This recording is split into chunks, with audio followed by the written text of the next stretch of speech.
Dengarkan sabda Tuhan.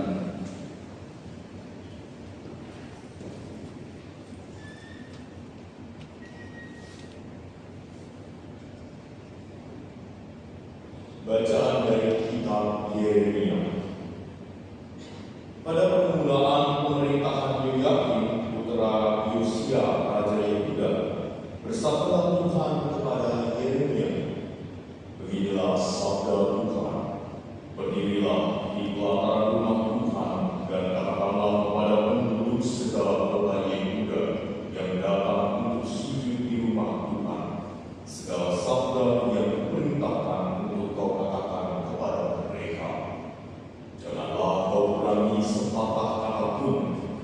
Mungkin mereka mau mendengarkan dan masing-masing mau berbalik dari tingkah lakunya yang jahat, sehingga aku menyesal dan mencabut kembali malapetaka yang kucangkan terhadap mereka karena perbuatan-perbuatan mereka yang jahat. Maka katakanlah kepada mereka, beginilah sabda Tuhan, jika kalian tidak mau mendengarkan daku, tidak mau mengikuti Taurat yang telah kubentangkan di hadapanmu, dan tidak mau mendengarkan perkataan hamba-hambaku, para nabi yang terus-menerus kuutus kepadamu, tetapi kalian tidak mau mendengarkan, maka aku akan membuat rumah ini sama seperti Silo, dan kota ini menjadi kutuk bagi segala bangsa di bumi. Para imam, para nabi, dan seluruh rakyat mendengar Yeremia mengucapkan perkataan-perkataan itu dalam rumah Tuhan. Sesudah Yeremia selesai mengatakan segala yang diperintahkan Tuhan untuk dikatakan kepada seluruh rakyat, maka para imam, para nabi, dan seluruh rakyat itu menangkap ia serta berkata, "Engkau harus mati. Mengapa engkau berbuat demi nama Tuhan dengan berkata, rumah ini akan sama seperti Silo, dan kota ini akan menjadi reruntuhan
Matius bab 13 ayat 54 sampai dengan 58. Pada suatu hari Yesus kembali ke tempat asalnya. Di sana ia mengajar orang di rumah ibadat mereka. Orang-orang takjub dan berkata, "Dari mana diperolehnya hikmat itu? Bukankah dia itu anak tukang kayu? Bukankah ibunya bernama Maria dan saudara-saudaranya Yakobus, Yusuf, Simon dan Yudas? Dari mana diperolehnya semuanya ini?" Lalu mereka kecewa dan menolak dia. Maka Yesus berkata kepada mereka, "Seorang nabi dihormati di mana-mana, kecuali di tempat asalnya sendiri dan di rumahnya." Karena ketidakpercayaan mereka itu, maka Yesus tidak mengerjakan banyak mujizat di situ. Demikianlah sabda Tuhan.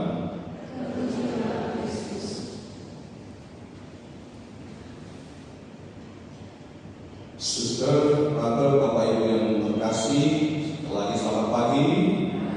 Salam.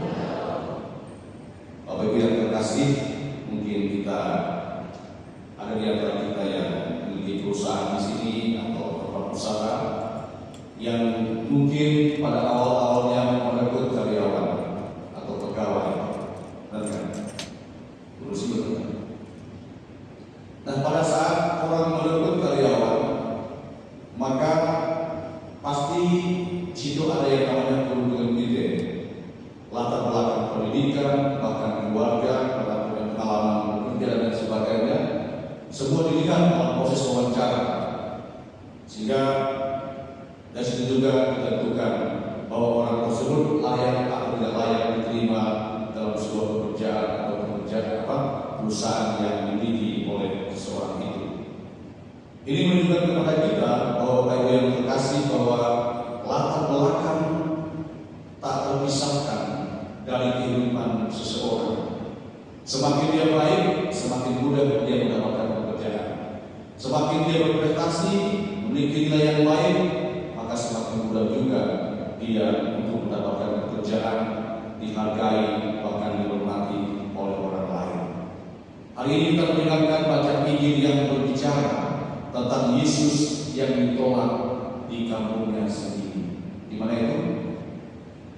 Kota mana? Nazaret, ya.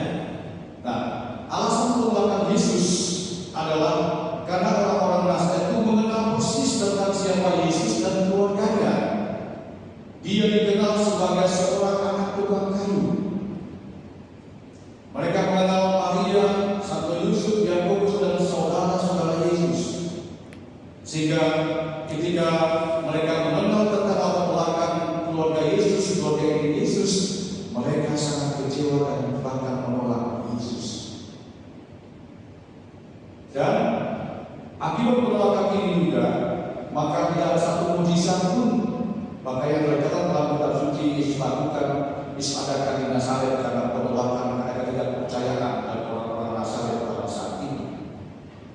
Sehingga Yesus mengatakan, seorang nabi dihormati di mana-mana, kecuali di kampungnya sendiri.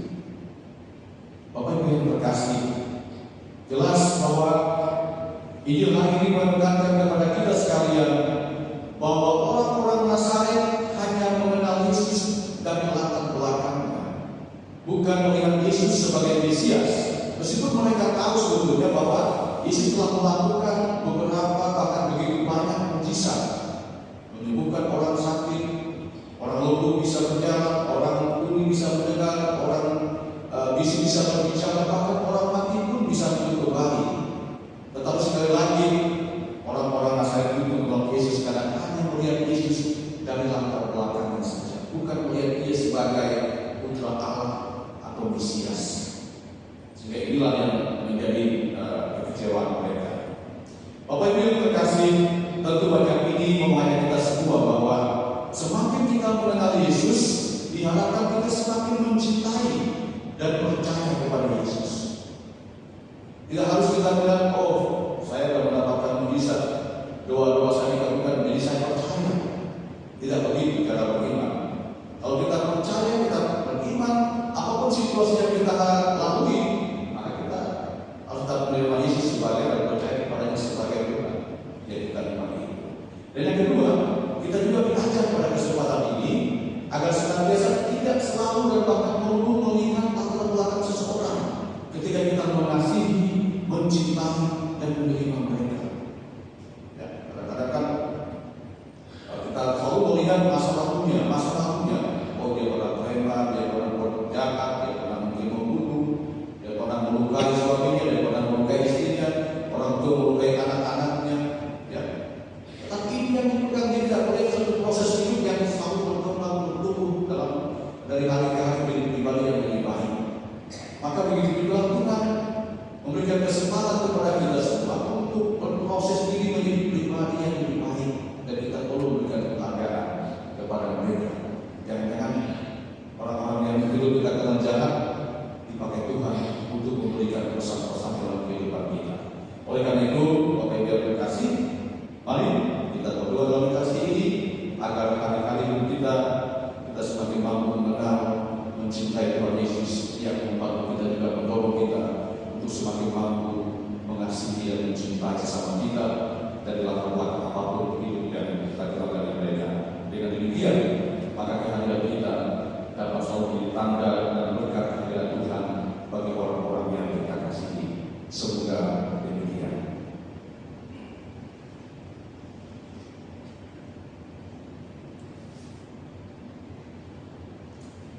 Kita lanjutkan dengan perbedaan bagian persembahan. Persembahan kita nyanyikan dari puji syukur 379.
Supaya persembahanku dan persembahanmu berkenan pada Allah Bapa yang Maha Kuasa.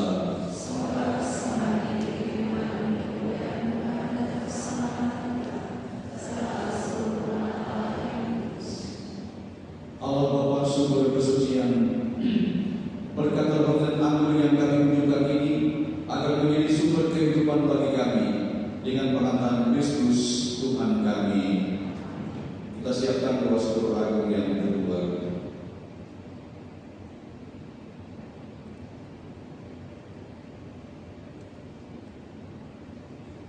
Tuhan bersamamu. Marilah mengatakan hati kepada Tuhan. Marilah bersyukur kepada Tuhan Allah kita. Sungguh pantas dan benar, layak dan menyelamatkan bahwa kami selalu dan dimanapun bersyukur kepada-Mu Bapa yang kudus dengan pengantaran Putra-Mu yang terkasih Yesus Kristus sabdamu. Melalui Dia Engkau menjadikan segala sesuatu. Dialah yang Engkau utus kepada kami sebagai juru selamat dan penebus, yang menjadi manusia dari Roh Kudus dan dilahirkan oleh perawan. Seraya menerangkan kehendak-Mu dan memperoleh umat yang kudus bagi-Mu. Dia menentangkan tangan ketika menderita untuk melepaskan belenggu maut dan menyatakan kebangkitan.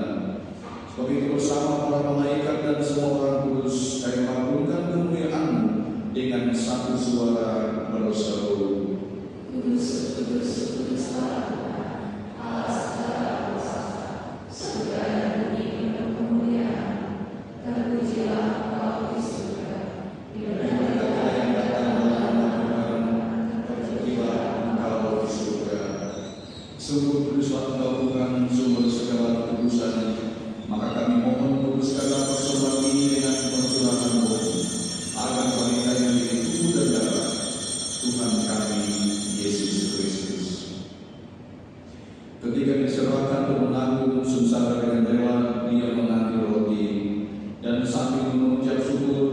Dia mengucap-ucapkan, lalu memberikan kepada murid-muridnya seraya berkata, "Terimalah dan makanlah kamu semua, inilah tubuhku yang diserahkan bagimu."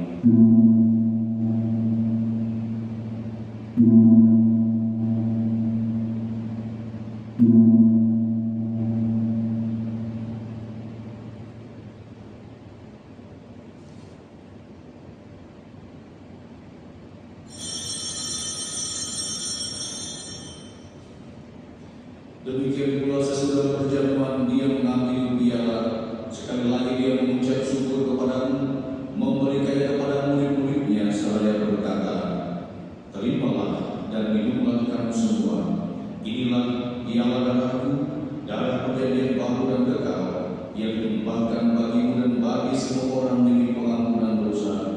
Lakukanlah ini sebagai kenangan akan aku."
menantikan harapan yang membahagiakan dan kedatangan penyelamat kami, Yesus Kristus.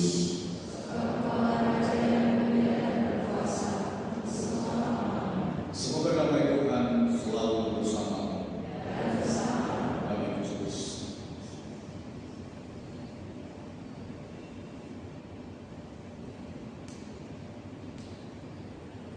Anak domba Allah, kasihanilah kami. Anak domba Allah, kasihanilah kami. Anak domba Allah, berilah kami damai.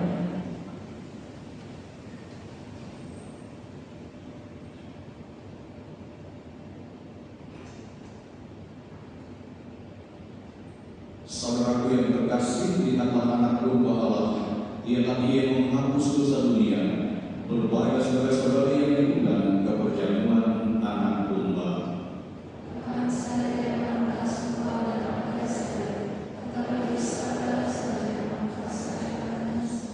Tubuh Kristus.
jiwa Kristus,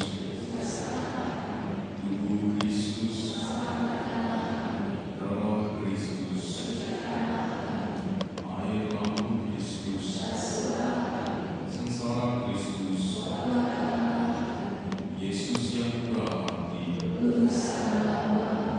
dalam luka-luka-Mu, jangan kami dipisahkan terhadap seluruh yang curang di waktu ajal, supaya bersama orang kudus